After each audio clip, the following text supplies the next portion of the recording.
So we all know IGN are known for their pretty questionable takes when it comes to their games reviews, with my favorite being this absolute gem for Alien Isolation, one of the best horror games ever made, mind you, where they gave it a 5.9 because they played the game on hard mode and complained that the game was too hard. But not to be outdone, they've decided to add another log to the toilet with this review for Arc Raiders. Arc Raiders is the most it's fine game we've played in a while. It's the Toyota Camry of extraction shooters, which I found really weird when I watched it, because if you look at what everyone else is thinking, people are absolutely loving this game. Arc Raiders is absolutely sublime. It's already a masterpiece. It's changing the genre, and I completely agree. So where did they go wrong? So I'm going to go through this article and pick out what's wrong with it, because a lot of people are going to see this and they're going to think the game's not even worth looking at, when actually it's probably the hypest extraction shooter that's come out in years. All right, starting off with paragraph 1. Arc Raiders is blisteringly, aggressively archetypal. The extractionist extraction shooter that ever extracted is one of the least surprising games I've ever played, holding so much in common with its inspirations that they're almost comically indistinguishable. So he's basically saying the game is so generic, it copies so much of other games that you can't even tell what you're playing, as if there's nothing new to the game or to the genre whatsoever, which we'll talk about later is completely false, because this game actually does things that you can't get in any other extraction shooter on the market right now. But we'll put a pin in that for now, because it gets even better. Let's move on to this bit, which is a little taster of what's to come. He basically says, unless you like PvE and PvP, looting and all that, you're not going to enjoy the game, because there's nothing new to tempt you. But you could say that for literally any game ever. Like, imagine if I was reviewing Baldur's Gate 3 and I said, oh, unless you like turn-based combat, stories, and character classes, there's absolutely nothing to tempt you. It's a bit too reductive, and it doesn't really talk about what actually the game is about. Like, if you don't like the extraction genre, maybe you shouldn't have reviewed the extraction game. That's all I'm going to say about that one. All right, so the article's not too bad right now, but this is when they kick it into high gear and get really goofy with it. It writes, the game is so unabashedly tied to its progenitors that the hero's default melee weapon is a pickaxe, the same weapon Fortnite metaverse heroes dropping off the battle bus lug into combat. So basically, they saw that you have a pickaxe in this game, which you use actually as a gameplay tool to loot, pry open machinery, and actually get loot. They saw that and thought, it's Fortnite. I really enjoyed Deep Rock Galactic, but the second I saw them pull out the pickaxe, I knew, it's just a Fortnite clone. It's just a disgusting Fortnite clone, unabashedly tied to its progenitors. And then the article doubles down on this weird connection by also getting Minecraft in there as well. Like, what?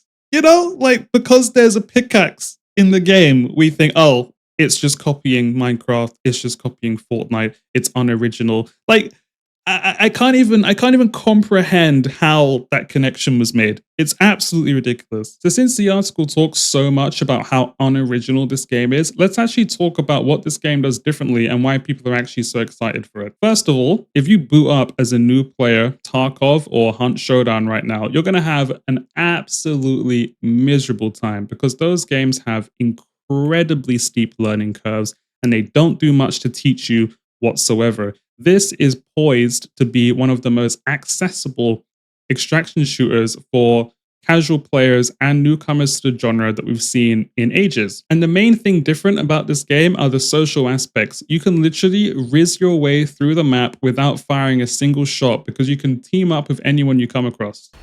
I'm sorry. We good? Don't shoot. We good? All right, we're good. Okay. Yeah. It's so heavily incentivized, even enemies that just shot you can revive you, and then you can work together with them. Oh, I can revive you if you want, bro, but why are you shooting me, man? Okay, you res me. We're good. We're good. Are you going to behave, my brother? Nah. I'm scared of the dark, you jump scared me. Nice. Thanks. And considering how dangerous the enemies on the surface can actually be, you're often forced to work together, especially if you play solo. And speaking of solo, this is one of the only extraction shooters where if you play it on your own, you're matched against other solos. This is another quick one I forgot to add in. It also has the best PvE AI and animations I've seen hands down in any extraction shooter by far. Now, just touching on the mechanics, despite crashing out because there was a pickaxe in the game, they actually found the PvP to be really satisfying. They liked the guns, they enjoyed the PvE activities with the arcs, and also they described the maps as cleverly designed. So they found every core component of this game to be really good, yet still can't bring themselves to say anything good about it in the process. It's very strange. So the next part of this is so bad that it honestly makes me question what the true intention of this article actually was. It goes as follows. The environments are passable. Now, I've been showing gameplay throughout this video, and honestly, it's one of the best looking games I've played in ages. The lighting on its own is absolutely cinematic. The sense of scale, the colors, it's wonderful, as well as the sound, which is some of the crispiest I've heard in ages. That was a beefy shot. Holy. To just say they gave Fortnite a coat of daisy grime and moved on is absolutely ridiculous. It takes away from the very clear, painstaking effort they've taken to make this game look as wonderful as possible. And when you look, they also have a video for this, right? I can't play it for copyright reasons, but let's just look at the comments on this video. Ignore Northern Lion in the corner. He can't hurt you, I promise. But they recorded all of their footage on the lowest resolution possible. We're talking 3K bitrate. It looks like it's running on a phone. They just uploaded the most nasty looking gameplay I've ever seen, and I don't know why. It almost feels intentional. And then there's another line that just makes it even more suspicious right at the end. Where is it?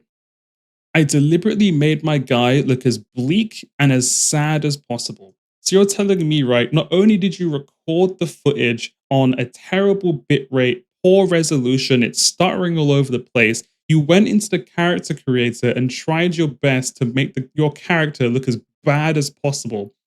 Like, are we at this point even trying to show off the game for prospective players?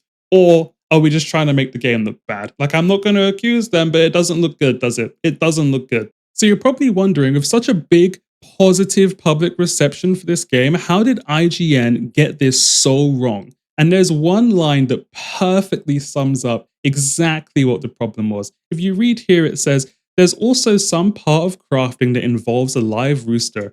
I never figured that out. So if you haven't played Arc Raiders, basically you get this rooster early on who gathers up materials that you can craft with to help you with your future runs. It's basically one of the most important vendors in the game. And do you know how you unlock it? You have to play 2 runs. 2 runs and you unlock the rooster. So if they never figured it out, it means one of 2 things. Either they literally didn't play 2 runs of this game, or they engaged with the questing and crafting mechanics so little that they never even saw it. Either way, they clearly weren't in a position to write an article about it. And I guess that sums up IGN journalism in a nutshell.